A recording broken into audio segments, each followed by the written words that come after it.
Lo pernah nggak rebahan di kasur jam 2 malam, badan capek, tapi otak nggak mau berhenti?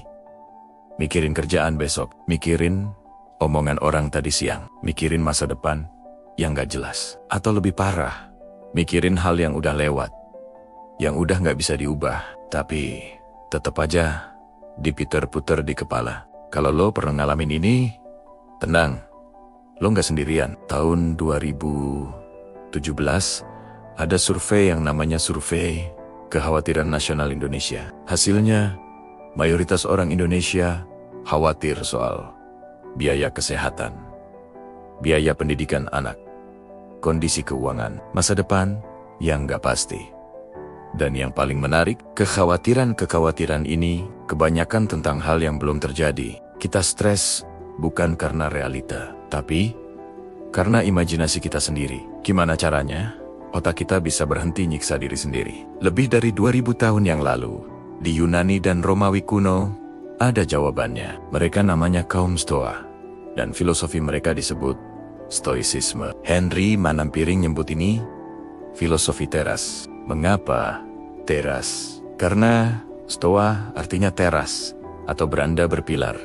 Tempat filsuf Zeno ngajar murid-muridnya. Buku ini udah terjual lebih dari 400.000 kopi. Hari ini, gue bakal breakdown isinya. Beberapa konsep bakal kedengeran aneh, tapi powerful. Menurut filosofi teras, akar masalahnya ada di satu hal. Opini, bukan kejadian yang bikin lo sedih, tapi opini lo tentang kejadian itu. Epictetus bilang, bukan hal-hal yang mengganggu manusia, tapi pandangan mereka tentang hal-hal itu. Contohnya, mobil yang nyalip sembarangan. Apakah mobil itu penyebab marah? Atau lo yang memilih marah? Kejadiannya sama, tapi respons lo bisa beda tergantung opini. Ini konsep paling penting. Dikotomi kendali.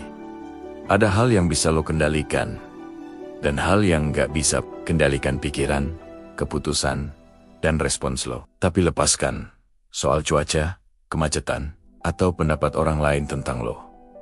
Bayangkan interview kerja. Lo bisa kontrol persiapan lo, tapi lo nggak bisa kontrol keputusan HRD atau kompetitor. Kalau lo fokus di hal yang nggak bisa lo kontrol, lo bakal cemas. Tapi kalau fokus di persiapan, lo bakal tetap tenang. Ada teknik premeditatio malorum, meditasi tentang hal-hal buruk. Dengan membayangkan kemungkinan buruk, kita jadi lebih siap menghadapinya. Seneca dulu sengaja hidup miskin beberapa hari, supaya kalau hartanya hilang, dia nggak shock. Dia bertanya, inikah kondisi yang aku takutkan? Konsep memento mori.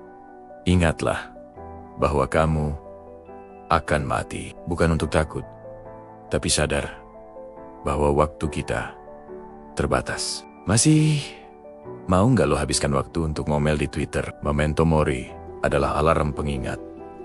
Hidup ini singkat, gunakan dengan bijak. Terakhir, ada 4 kebajikan. Kebijaksanaan, keadilan, keberanian, dan menahan diri. Ini adalah kompas moral kita.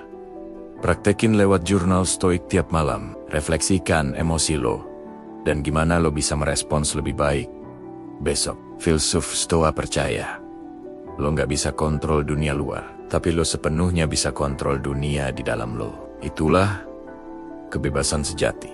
Kalau video ini bermanfaat, tekan like dan subscribe. Tulis di komentar, konsep mana yang paling ngena buat lo. See you.